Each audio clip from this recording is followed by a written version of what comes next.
There's honestly nothing more satisfying than a good poop. On the flip side, a bad poop can ruin your day. You know what I'm talking about. Too hard, too soft, too sudden, not soon enough. If this isn't ringing any bells, congrats on being the world's only perfect pooper, a title to wear with pride. For the rest of us, we have to work at it. The good news is we have science on our side. There are a bunch of things we can do to smooth out the kinks in our digestive system, and some of them are very literal. But real quick, let us introduce you to the Bristol Stool Scale, a handy-dandy chart listing the different types of poop your body can make. They range from type 1, hard lumps, to type 7, totally liquid.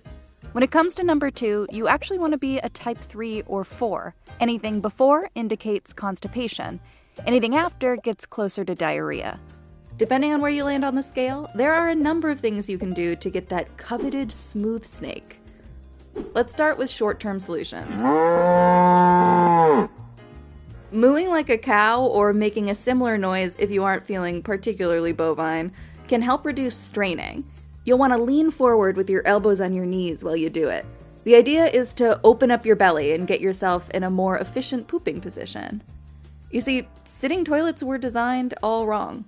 Sitting straight up with your feet planted on the ground actually makes it harder to squeeze one out. Too much straining and pushing can lead to hemorrhoids, most of all, but sometimes even prolapse. Thanks to how our bodies are built, we're better off in a squat. It's all in the gut. Look at the angle of her rectum when she stands up. It's bent at about 80 degrees, right where it meets the anal canal, fittingly named the anorectal angle. Sort of like kinking a hose, this bend helps you control your bowels, along with the muscles in the same area. When you sit, that angle unfolds to about 100 degrees, and squatting opens it even further. Opening up that pathway makes it easier for stuff to slide on through. But even though our porcelain thrones aren't suited for squatting, there are ways to adapt. You can throw your feet up on a stool, or even just a couple rolls of toilet paper. Or the dedicated can buy a product specifically made for this purpose, like the Squatty Potty, or Nature's Platform. One study followed over 50 healthy poopers through 1,000 collective bowel movements using the Squatty Potty. The experiment started with a 2-week control period of unassisted pooping. Then participants spent another 2 weeks using the Squatty Potty. 90% of the participants strained less, and over 70% spent less time on the toilet. Speaking of, we are very sorry, but put down your phone. Even you, person who's watching this on the can right now. Taking your phone or a book to the bathroom just encourages you to stay in there longer, which again leads back to straining and putting excess pressure on your rectum and anus. Getting up off the toilet can help you in more ways than one. Generally, the more you move, the more you poop. Exercising can jostle around your innards, helping shake up food, gas, and waste to move through your system. That means less time for your lower intestine to absorb water from your stool, and wet, soft poops are easier to pass. So going for a quick jog could be helpful if you're constipated. Not so much if you have diarrhea. What you eat can also help. Yep, we're talking fiber. Fiber is helpful no matter which end of the stool scale you're on, but not all fiber is created equal. There are actually 2 main types, soluble and insoluble. Soluble fiber dissolves in water, turning gooey and spongy.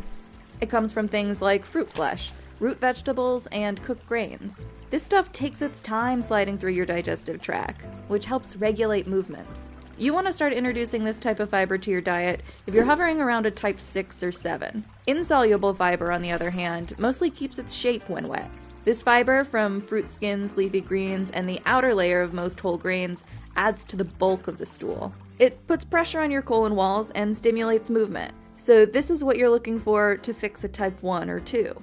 But you don't want to load up on either fiber all at once. First, you want to suss out if fiber is really your issue at all. If you normally eat plenty of insoluble fiber but you're still constipated, then more probably isn't going to help. And too much fiber too quickly can make you bloated or gassy. When in doubt, go see your doctor. They might recommend probiotics, which can help reduce bloating and gas, as well as constipation. When you first start taking them, you might end up in type 6 or 7 territory for a few days, but that should go away. And if adding stuff to your diet doesn't help, maybe try taking stuff away. Dairy, caffeine, meats, spicy foods, alcohol, grease, certain fruits, and artificial sweeteners have all been known to cause diarrhea. Cutting all or some of that stuff could help relieve those bowel control issues.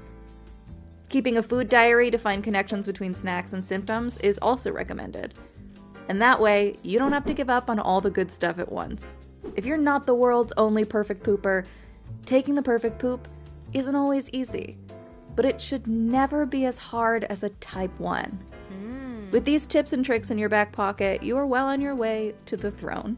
Now go eat, drink, and jog your way to the best poop of your life. You earned it, champ. Everybody deserves a perfect poo, but always make sure to check with your doctor before you make significant changes to your diet or lifestyle. But you could probably moo all you want without a doctor's note. And subscribe below if you want more ways to optimize your life with science.